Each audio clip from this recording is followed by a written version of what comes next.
എത്ര സമയം സംഘടന തുടങ്ങിയിട്ട്? കുറച്ചു നേരമായി. ഓ, ഞാൻ കുറച്ച് ലേറ്റ് ആയി പോയി. ശ്രീമതി പി ദിവ്യ, പെട്രോൾ, ഡീസൽ, ഭൂമി, മദ്യം, വീട്ടുകരം, വാഹനം, മണ്ണ്, മണൽ, പാറ, സർക്കാർ സേവനങ്ങൾ, വൈദ്യുതി, ഇങ്ങനെ ഒരു സാധാരണക്കാരനെ നേരിട്ട് ബാധിക്കാവുന്ന നിരവധി ഇനങ്ങളിലായി ഏതാണ്ട് 3000 കോടിയോളം വരുന്ന അധിക നികുതി ആണ് പ്രഖ്യാപിച്ചിട്ടുള്ളത്. എന്റെ കയ്യിൽ അവനെ കിട്ടിയേ ഞാൻ അവനെ അരിഞ്ഞ് മുളകിട്ട് അങ്ങനെ തിന്നിടോ. ജനങ്ങളുടെ ഭാഗത്ത് നിന്ന് ഈ പെട്രോൾ, ഡീസൽ സെസ്സുമായി ബന്ധപ്പെട്ട് വലിയ വിമർശനങ്ങളുമുണ്ട്. സർക്കാർ പിന്നോട്ട് പോകും, ബജറ്റ് ചർച്ചയിൽ അതിനൊരു മാറ്റം വരും, ഇളവുണ്ടാകും എന്ന് പ്രതീക്ഷിക്കണോ? അവൻ കലക്കാൻ പോണ കലക്ക് കണ്ടോ? അല്ല, ഈ ഒരു പ്രതിഷേധത്തെ വളരെ പോസിറ്റീവായിട്ടാണ് ഞങ്ങൾ കാണുന്നത്. കാരണം ഈ പ്രതിഷേധം ഉയർന്നു വന്നത് കൊണ്ട് തന്നെ നമുക്ക് ഒരുപാട് കാര്യങ്ങൾ ജനങ്ങളോട് പറയാൻ സാധിക്കുന്നുണ്ട് എന്നുള്ളതാണ്. അതിൽ പ്രധാനമായിട്ടും നമുക്കറിയാം, ഇത്തരം ഒരു സെസ് നമ്മുടെ സംസ്ഥാന സർക്കാർ പ്രഖ്യാപിച്ചതിൻ്റെ പിന്നിൽ എന്താണ് എന്ന് ജനങ്ങളോട് അവതരിപ്പിക്കാനുള്ള ഒരു അവസരം നമുക്ക് ലഭിച്ചിരിക്കുകയാണ്. ആണോ? കേന്ദ്ര സർക്കാർ ഇവിടെ സംസ്ഥാന സർക്കാരിനോട് അടിച്ചേൽപ്പിക്കുന്ന ഒരു സാമ്പത്തിക ഞെരുക്കുണ്ട്. കേരളത്തിലെ സംസ്ഥാന സർക്കാരിനോട് കടുത്ത വിവേചനമാണ് കേന്ദ്ര സർക്കാർ കാണിക്കുന്നത്. ഈ വിവേചനത്തിൻ്റെയും അതോടൊപ്പം തന്നെ ഈ സാമ്പത്തിക ഞെരുക്കത്തിൻ്റെയും എല്ലാം തന്നെ പ്രയാസങ്ങളെ സംബന്ധിച്ച് ഈ ഒരു വേളയിൽ ജനങ്ങളോട് കൃത്യമായി അവതരിപ്പിക്കാൻ വേണ്ടി സംസ്ഥാന സർക്കാരിനും ഇടതുപക്ഷത്തിന് സാധിക്കുന്നു എന്നുള്ളതാണ്. ഒരു സർക്കാരിന്, അതായത് ജനങ്ങൾ അധികാരത്തിലേറ്റിയ ഒരു സർക്കാരിന് വോട്ട് ചെയ്ത ജനങ്ങളോട്, ഭരിക്കുന്ന ജനങ്ങളോട് എന്തെങ്കിലും ഒന്ന് പറയാനുള്ള അവസരം അത്ര ചുരുക്കമാണ് എന്ന് ഞാൻ വിശ്വസിക്കുന്നില്ല. അങ്ങനെ എന്തെങ്കിലും ഒന്ന് പറയാനുള്ള ഒരു അവസരത്തിന് വേണ്ടി മാത്രം 2% സെസ്, 2 രൂപ സെസ് ഏർപ്പെടുത്തും എന്ന് പറയുന്നത് വളരെ മോശപ്പെട്ട ഒരു വാദമാണ്. അങ്ങനെയൊന്നുമില്ല. കാരണം എല്ലാ ദിവസവും 6 മണിക്ക് കേരളത്തിന്റെ മുഖ്യമന്ത്രിയെ കേൾക്കാൻ കാതോത്തിരുന്ന ഒരു ജനമാണ് ഇവിടെയുള്ളത്. അങ്ങനെ എന്തെങ്കിലും ഒരു പ്രശ്നം കേന്ദ്ര സർക്കാരിന്റെ കേന്ദ്ര ബജറ്റിന് ശേഷം മുഖ്യമന്ത്രിക്ക് വിശദമായ വാർത്താ സമ്മേളനം വിളിച്ചു ചേർത്ത് കേന്ദ്രം സംസ്ഥാനത്തെ ഏൽപ്പിക്കുന്ന സാമ്പത്തിക പ്രഹരത്തെക്കുറിച്ച് എത്ര പഞ്ച് ഡയലോഗ് വേണമെങ്കിലും പറയാം. അതല്ല അപ്പോൾ സംഭവിച്ചത്. ഇങ്ങനെ 2 രൂപ സെസ് ഏർപ്പെടുത്തിയിട്ട് മാത്രമേ സംസ്ഥാനത്തിന്റെ സാമ്പത്തിക അവസ്ഥയെപ്പറ്റി അല്ലെങ്കിൽ കേന്ദ്രം ഏൽപ്പിക്കുന്ന സാമ്പത്തിക പ്രഹരത്തെപ്പറ്റി കേരളത്തോട് സംസാരിക്കാൻ കഴിയുകയുള്ളൂ എന്ന വാദം അപ്രസക്തമാണ്. ഇവൻ ശരിയല്ല. അതായത് നമ്മുടെ സംസ്ഥാന സർക്കാർ നടപ്പിലാക്കിക്കൊണ്ടിരിക്കുന്ന ക്ഷേമ പദ്ധതികൾക്കോ വികസന പദ്ധതികൾക്കോ യാതൊരു കുറവും വരാതെ, അതായത് ഒട്ടേറെ ബദൽ നിർദ്ദേശങ്ങളുമായിട്ടാണ് ഈ പദ്ധതികളൊക്കെ ഗവൺമെന്റ് പ്രഖ്യാപിച്ചിരിക്കുന്നത്. ഇപ്പൊ ഒരുപാട് ആളുകൾ സമരത്തിന് ഇപ്പൊ തെരുവിൽ ഇറങ്ങുന്നുണ്ട്. മന്ത്രിമാരെയൊക്കെ ചില സംഘടനകൾ തെരുവിൽ തടഞ്ഞു എന്നൊക്കെയുള്ള വാർത്ത ഇതേപോലെ മാധ്യമങ്ങളിലൂടെ കേൾക്കാനിടയായിട്ടുണ്ട്. ഈ തടയുന്നവര് കേന്ദ്ര ബഡ്ജറ്റ് വന്നപ്പോൾ ഒരു കേന്ദ്രമന്ത്രിയെയും തടയാൻ വേണ്ടിയിട്ട് കോൺഗ്രസോ ഈ പറയുന്ന ഒരു സംഘടനയും വന്നിട്ടില്ല. അതിനൊന്നും ഇല്ലേ? അതായത് നിങ്ങളെല്ലാം ഉൾപ്പെടുന്ന മാധ്യമങ്ങൾ ഉൾപ്പെടെ ഈ ഗൗരവത്തിൽ കേന്ദ്ര ബഡ്ജറ്റിനെ പോലും വിമർശിച്ചതായി കണ്ടിട്ടില്ല. ഒരുമാതിരി ചൊറിഞ്ഞു വരുന്നുണ്ട് നിന്റെ വർത്താനം കേട്ടിട്ട്. ഇവിടെ ഇടതുപക്ഷ സർക്കാരാണ് എന്നുള്ളത് കൊണ്ട്, അതായത് ഒട്ടേറെ വികസന നേട്ടങ്ങളും ഒട്ടേറെ വികസന പദ്ധതികളും കേരളത്തെ തന്നെ 25 വർഷത്തെ വികസന നേട്ടങ്ങൾ കണ്ടുകൊണ്ട് അവതരിപ്പിച്ചിട്ടുള്ള ഈ ബഡ്ജറ്റിലെ എന്നിട്ട് വളരെ കുറച്ച് കാര്യങ്ങളെ മാത്രം മുൻനിർത്തിക്കൊണ്ട് ഈ ബഡ്ജറ്റ് ജനങ്ങളുടെ നടുവൊടിക്കുന്നതാണ് എന്ന് പറയുന്ന വളരെ തെറ്റിദ്ധാരണാജനകമായിട്ടുള്ള പ്രചരണങ്ങളാണ് ഇപ്പൊ നടത്തിക്കൊണ്ടിരിക്കുന്നത്. ജനങ്ങൾ ഇത് തിരിച്ചറിയും.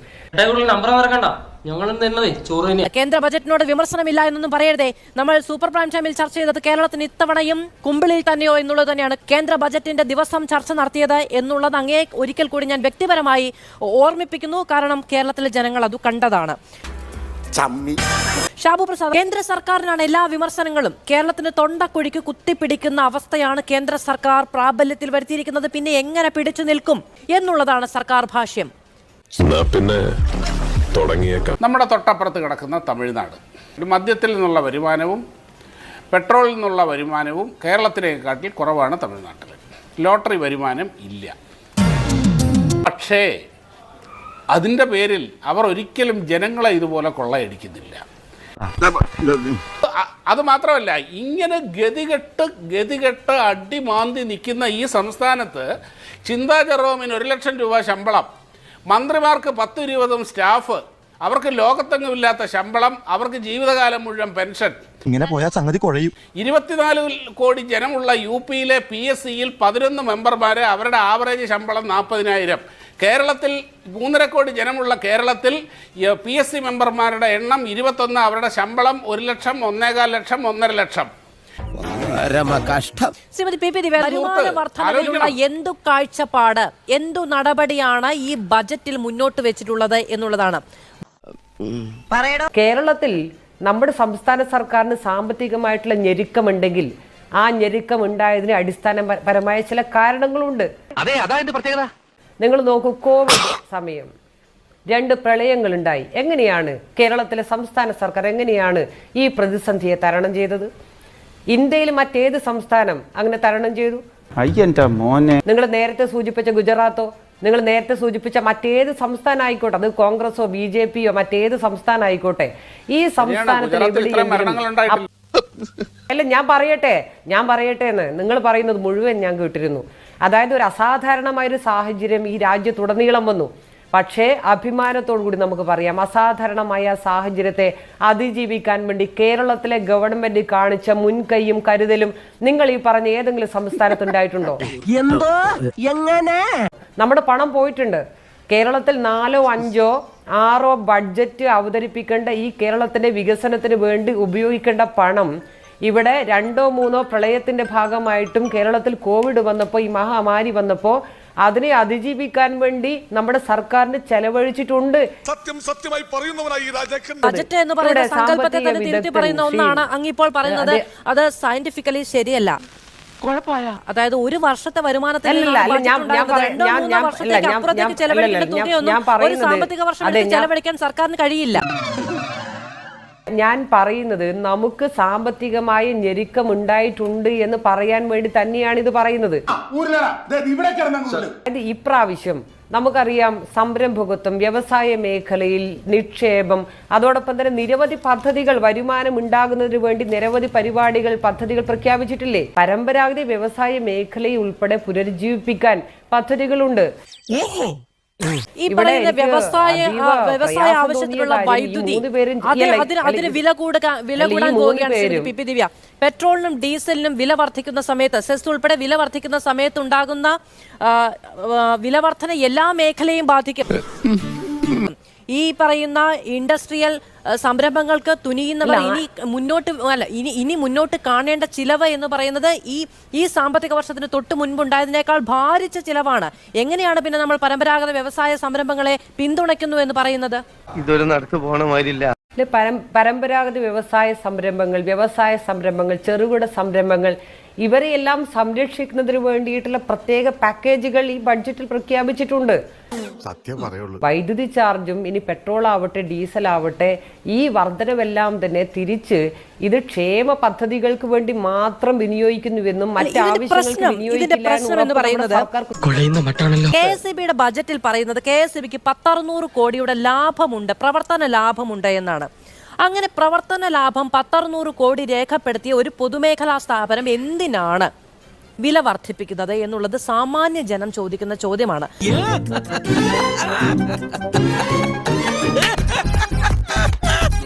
നമുക്ക് എല്ലാ ദിവസവും പുറത്തു വരുന്ന എന്തെങ്കിലും ഈ ന്യായീകരണം കൊണ്ട് അതിന് മറുപടി കാണാൻ കഴിയില്ല. ഞാൻ ചോദിക്കുന്നത്, KSEBിക്ക് 600 കോടിയുടെ പ്രവർത്തന ലാഭമുണ്ടെങ്കിൽ എന്തിനും വർദ്ധിപ്പിക്കണം? ഇത് ലാഭത്തിന് വേണ്ടി പ്രവർത്തിപ്പിക്കുന്ന ഒരു പൊതുമേഖലാ സ്ഥാപനമല്ലല്ലോ. ജനങ്ങളോടുള്ള സർവീസ് അല്ലേ ആത്യന്തികമായതിന്റെ ലക്ഷ്യം? ഇത് ഇവിടെ പറയുന്നത് പോലെ വളരെ ഭീകരമായിട്ടുള്ള ഒരു വർധനവൊന്നും വൈദ്യുതി ചാർജിൽ ഈ ബഡ്ജറ്റിൽ വരാൻ വേണ്ടി പോകുന്നില്ല. എന്തെങ്കിലും ഒരു അഭിപ്രായം ചോദിച്ചാൽ താൻ തന്റെ വായ തോന്നിയ അഭിപ്രായം പറയാ. ഞാൻ ചോദിച്ചത് എന്തിനു വർദ്ധിപ്പിക്കുന്നു എന്നുള്ളതാണ്. അങ്ങ് പറഞ്ഞത് ഭീകരമായ വർധന ഉണ്ടാകുന്നില്ല എന്നാൽ ശരിയാണ്. കാരണം വർദ്ധിപ്പിക്കാവുന്നതിന്റെ പരമാവധി ഭീകരമായ തുക തന്നെയാണ് ഇപ്പോൾ ഈടാക്കുന്നത്. അതുകൊണ്ട് അതിന്മേൽ എത്ര വർധന വരുത്താൻ കഴിയും എന്ന ഒരു ചിന്ത കൊണ്ട് വേണമെങ്കിൽ ഞാനത് പ്രാഥമികമായി അംഗീകരിച്ചു തരാം. 3 ലക്ഷം കോടിയുടെ വികസന പദ്ധതികൾ സംസ്ഥാനത്ത് പ്രഖ്യാപിച്ച കേന്ദ്ര സർക്കാരിനെയാണോ വിമർശിക്കുന്നത് എന്നുള്ളതാണ് ഷാബു പ്രസാദ് മുന്നോട്ട് വെച്ചൊരു ചോദ്യം. എന്റെ പൊന്നു വായി എന്നെ കുഴപ്പിക്കരുത്. അതായത് ഇങ്ങനെയൊക്കെ കേന്ദ്രം സാധ്യമായ രീതിയിൽ സഹായിക്കുന്നുണ്ട് എന്ന വസ്തുതകൾ മുന്നോട്ട് വെക്കപ്പെടുമ്പോഴാണ് കേന്ദ്രം പിടിച്ചു പറിക്കുന്നു എന്ന ആരോപണം തിരികെ വെക്കുന്നതും അതുകൊണ്ട് മാത്രമാണ് ഇങ്ങനെ നികുതി കൊള്ള അല്ലെങ്കിൽ നികുതി ഭാരം ജനങ്ങളിലേക്ക് കൊണ്ടുവരേണ്ടത് എന്ന് മറുപടി പറയുകയും ചെയ്യുന്നത്. എങ്ങനെ തമ്മിൽ ചേർന്ന് പോകുമെന്നുള്ളതൊന്നും ഇവിടെ അദ്ദേഹം പറഞ്ഞത് വളരെ തെറ്റായ കാര്യമാണ്. കാരണം ഈ കേന്ദ്ര ബഡ്ജറ്റിൽ കേരളത്തിന് 19 കോടി മാത്രമാണ് കേരളത്തിന് വേണ്ടിയുള്ള പ്രഖ്യാപനം. എന്നാൽ UPക്ക് 2.44 ലക്ഷം കോടിയാണ് ഈ ബഡ്ജറ്റിൽ പ്രഖ്യാപിച്ചത്. ഈ അറിവ് എവിടെ നിന്ന് കിട്ടി? പത്രത്തിൽ നിന്ന് അടിച്ചു മാറ്റിയതാ. പരിഗണനയാണ് കേരളത്തിലുള്ളൂ. അല്ല, ജനസംഖ്യയല്ല ഞാനിവിടെ പറഞ്ഞത്. കേരളത്തിന് ലഭിച്ചതും UPക്കൊക്കെ, UP ഉൾപ്പെടെ, ഇത് ഞാൻ UPയുടെ കാര്യം മാത്രമേ പറഞ്ഞിട്ടുള്ളൂ. ഇവന് കുറച്ചു ബുദ്ധി ഉണ്ടായിരുന്നെങ്കിൽ മന്ദബുദ്ധി എന്നെങ്കിലും വിളിക്കായിരുന്നു. അതും ഇല്ലാതായി. BJP ഭരിക്കുന്ന പല സംസ്ഥാനങ്ങൾക്കും ലഭിച്ച ലോക്സഭാ മണ്ഡലങ്ങളുടെ കണക്കെടുത്താൽ പോലും നമുക്കറിയാവുന്നതാണ്. എന്ന കണക്ക് പോലും അത്ഭുതപ്പെടുത്തുന്ന കണക്കാണ്. അങ്ങനെ പോലും തമ്മിലെന്നുള്ളത് ഞാൻ ചോദിക്കുന്നത്. നമ്മളുടെ ഈ ഓൺ റവന്യൂവിന്റെ കാര്യത്തിൽ സൗത്ത് ഇന്ത്യൻ സംസ്ഥാനങ്ങളിൽ തന്നെ നമ്മൾ ഏറ്റവും കുറഞ്ഞ നിലയുള്ള രണ്ടാമത്തെ സംസ്ഥാനമാണ്. എനിക്കിത് പൂർത്തീകരിക്കാൻ അവസരം തരൂ. കേരളം പക്ഷേ യുക്തിഭദ്രമായി പൂർത്തീകരിക്കൂ. അത് യുക്തിഭദ്രമായിട്ട് തന്നെയാണ് ഞാൻ പറയുന്നത്. അല്ലാതെ നിങ്ങൾ പറയുന്നതിന് മാത്രം മറുപടി പറയുക എന്നുള്ളതല്ല. നമ്മൾ ചർച്ച തുടങ്ങിയത് ഈ പറയുന്ന നികുതി വർധനയുമായി ബന്ധപ്പെട്ടാണ്. ഇത് ബേസിക് ആയി നമ്മുടെ കുടുംബ ബജറ്റിനെ സ്വാധീനിക്കുന്ന കാര്യമാണ് ഞാൻ പറഞ്ഞത്. എണീറ്റ് വരണ്ടേയിരുന്നു. അഡ്വക്കേറ്റ് അബിൻ വർക്കി, ഇപ്പോൾ PP ദിവ്യ തുടക്കത്തിൽ പറഞ്ഞത് സർക്കാരിന് കേന്ദ്രത്തിന്റെ നികുതി പ്രഹരം എന്താണ്, എത്രത്തോളമാണ് എന്ന് ജനങ്ങൾക്ക് മുന്നിൽ വിശദീകരിക്കാൻ ഒരു അവസരമായി മാത്രം ഇതിനെ കണ്ടാൽ മതി എന്നുള്ളതാണ്. സർക്കാരിന് ജനങ്ങളോട് സംവദിക്കാനുള്ള ഒരേ ഒരു മാർഗം നികുതി ഭാരം കൂട്ടിക്കൊണ്ടാണോ? കേരളത്തിൻ്റെ ചരിത്രത്തിൽ, കേരളത്തിൻ്റെ 1957 മുതലുള്ള ചരിത്രത്തിൽ 36.1% GSDP ഡെപ്റ്റ് റേഷ്യോ ഇതേവരെ വന്നിട്ടില്ല എന്ന് പറയുമ്പോൾ പിന്നെ ഏത് വരുമാനം വർദ്ധിച്ച കാര്യമാണത് പറയുന്നത്? പിന്നെ കിഫ്ബി എന്ന് പറയുന്ന കാര്യം, കിഫ്ബി ഞങ്ങൾ നേരത്തെ പറഞ്ഞതല്ലേ, കിഫ്ബി എന്ന് പറഞ്ഞാൽ ഈ കേരളത്തിന്റെ പൊതുകടത്തിനോട് ഒത്തു തന്നെ വരുന്നതാണ്. താങ്കൾ 1 ലക്ഷം രൂപ ലോൺ എടുത്തു, അത് തിരിച്ചടച്ചില്ല. 2 ലക്ഷം രൂപ വീണ്ടും ലോൺ എടുത്തു, 3 ലക്ഷം രൂപ വീണ്ടും ലോൺ എടുത്തു. അവസാനം ബാങ്കുകാർ താങ്കളോട് പറഞ്ഞു ഇനി ഞാൻ താങ്കൾക്ക് ലോൺ തരില്ല എന്ന് പറഞ്ഞു. താങ്കൾക്ക് വീണ്ടും ആവശ്യമുണ്ട്. താങ്കൾ എന്ത് ചെയ്യും? അടുത്തുള്ള വട്ടി പലിശക്കാരൻ്റെ കയ്യിൽ നിന്ന് കൂടുതൽ പലിശയ്ക്ക് ലോൺ എടുക്കും. അതായിരുന്നു ഈ കിഫ്ബി. നന്നായിട്ടുണ്ട്. ഇത് നമുക്ക് വർദ്ധിച്ച ഭാരമായിട്ട് ഈ സർക്കാരിന്റെ കിഫ്ബിയുടെ തുക നമ്മുടെ ബജറ്റിലേക്ക് വരികയാണ്. അതിന്റെ ബാധ്യത നമ്മുടെ ബജറ്റിലേക്ക്, നമ്മുടെ ചിലവിലേക്ക് വരികയാണ്. അതായത് 1957 മുതൽ 2016 വരെ കേരളം മേടിച്ച കടം 2016 മുതൽ 2022 വരെ സഖാവ് പിണറായി വിജയന്റെ നേതൃത്വത്തിലുള്ള സർക്കാർ മേടിച്ചു കഴിഞ്ഞു. അതും മാത്രമല്ല, ഈ കിഫ്ബിയോട് കൂടി ചേരുമ്പോൾ ഏതാണ്ട് 4 ലക്ഷം കോടി രൂപയുടെ പൊതുകടത്തിലാണ് ഈ കേരളം നിൽക്കുന്നത്. അതായത് ഇവിടെ എനിക്കും താങ്കൾക്കും ഷാബു പ്രസാദിനും ശ്രീമതി PP ദിവ്യയ്ക്കും അടക്കം ഈ നാട്ടിൽ നാളെ ജനിക്കാനിരിക്കുന്ന ഒരു കുഞ്ഞ് 1,10,000 രൂപയുടെ കടക്കാരായി മാറിയിരിക്കുകയാണ്. ഇനി കിണറ്റിലെ വെള്ളത്തിന് മാത്രമാണ് നികുതി ഏർപ്പെടുത്താനുള്ളത്. ബാക്കി എല്ലാത്തിനും നികുതി ഏർപ്പെടുത്തിയ ഒരു സർക്കാർ, ഇവിടെ പണക്കാരന്റെ നികുതിയെ തൊടാത്ത ഈ സർക്കാർ എന്ത് ജനങ്ങളെ പറ്റി ചിന്തിക്കുന്നു എന്നാ പറഞ്ഞു. ഞാൻ പോയിട്ട് പിന്നീട് എന്തെങ്കിലും വരാം. അതുപോലെ തന്നെ ദൂർത്ത്, മുഖ്യമന്ത്രിയുടെ വീട്ടിൽ ലിഫ്റ്റ് പിടിപ്പിക്കാൻ 90 ലക്ഷം രൂപ, കാലിത്തൊഴുത്ത് പണിയാൻ 42 ലക്ഷം രൂപ, സ്വിമ്മിംഗ് പൂൾ നവീകരിക്കാൻ 35 ലക്ഷം രൂപ, യുവജനക്ഷേമ കമ്മീഷന്റെ ചെയർപേഴ്സന് ശമ്പളം കൂട്ടിക്കൊടുക്കാൻ അത് 1 ലക്ഷം രൂപയാക്കി വർദ്ധിപ്പിക്കുന്നു. ഈ കേരളത്തിൽ ഏതൊക്കെ രീതിയിൽ മനുഷ്യനെ മുടിപ്പിക്കാമോ, ദൂർത്തടിക്കാമോ, ആ ദൂർത്തൊക്കെ ചെയ്തിട്ട് മുണ്ട് മുറുക്കി കൊടുക്കാൻ പറയുന്ന ഈ സർക്കാർ നമുക്ക് എന്ത് മെസ്സേജാണ് തരുന്നത്? ഇറങ്ങി ഓടാന്ന് വെച്ച വഴിയും പരിചയമില്ല. നിങ്ങൾ ഇനി ഈ ക്യാപ്സ്യൂൾ അല്ല, വാക്സിനേഷൻ എന്ന് പറയുന്ന ഒരു കാര്യത്തിൽ ആത്യന്തികമായി കുറച്ചുകൂടി കാര്യക്ഷമമായ ഒരു നിലപാടുണ്ടായിരുന്നുവെങ്കിൽ ഇതിന്റെ ആവശ്യമുണ്ടായിരുന്നോ? ഇവിടെ ഇപ്പൊ ഞാൻ പറഞ്ഞല്ലോ, 12 സംസ്ഥാനങ്ങളിൽ അവർക്ക് റവന്യൂ കമ്മിയില്ല. അവരെടുക്കുന്ന കടം മുഴുവൻ എന്ത് പോകുന്നു? അവർ വികസനത്തിന് വേണ്ടി ചെലവാക്കുന്നു. നമ്മൾ എന്ത് ചെയ്യുന്നു? ഈ കടമെടുത്തോണ്ടിരിക്കുന്ന തുകയുടെ ഏതാണ്ട് 80% നിത്യനിദാന ചെലവാക്കുന്നു. അങ്ങനെ പറയരുത്. പിന്നെ എങ്ങനെ പറയണം? ഞാനിപ്പോൾ RBIയുടെ കണക്കാണ് പറയുന്നത്. ഏതാണ്ട് ഇപ്പോഴുള്ള കടം RBI പറയുന്ന അനുസരിച്ചാണ് 3.90 ലാഖാണ്. അതായത് ഈ നമ്മുടെ കിഫ്ബിയുടെ കടവും കൂടെ GDP യുടെ ചേർന്നാൽ ഏതാണ്ട് 4 ലക്ഷം 30%. കോടിയുടെ മുകളിൽ പോകും. കൊള്ളേണ്ടത് കൊണ്ടാലേ കാണേണ്ടവർ കാണും. ഇതിന് അടിസ്ഥാനമായിട്ട് ഇപ്പോൾ പറയുന്ന കേന്ദ്രത്തിൻ്റെ ഇതുകൊണ്ടാണ് എല്ലാം ഉണ്ടായെന്നുള്ളതാണ്. പക്ഷേ നമ്മുടെ മുന്നിലുള്ള വസ്തുതകൾ നമ്മൾ പരിശോധിച്ചാൽ ഈ പറയുന്നതിനൊന്നും ഒരു അടിസ്ഥാനവുമില്ല. എന്താ ഉറക്കം വരുന്നു. നമ്മുടെ വരുമാനത്തിൻ്റെ ഇപ്പോൾ നോക്കൂ, 21-22 നമ്മുടെ മൊത്തം വരുമാനത്തിൻ്റെ 41% ഈ deficit. കേന്ദ്രത്തിൻ്റെ ഈ നികുതി വിഹിതവും ഗ്രാൻഡും അടങ്ങുന്ന ടോട്ടൽ ഇതാണ്. അപ്പോൾ നമ്മൾ പറയുന്നു ഇവിടെ കേന്ദ്രമൊന്നും തരുന്നില്ല എന്നൊക്കെ പറയുന്നതിന് എന്താ അടിസ്ഥാനം? കാര്യങ്ങളൊക്കെ കൈവിട്ട് പോയല്ലോ തിരുവട്ടമാ. പിന്നെ വേറൊരു കാര്യം പറയുന്നതെന്ന് പറഞ്ഞു കഴിഞ്ഞാൽ GST കോമ്പൻസേഷൻ ഇനിയും തരണമെന്നുള്ളതാണ്. 5 വർഷം നമ്മൾ GST കോമ്പൻസേഷൻ തന്നില്ല, ഇനി എന്നും തന്നുകൊണ്ടിരിക്കണോ?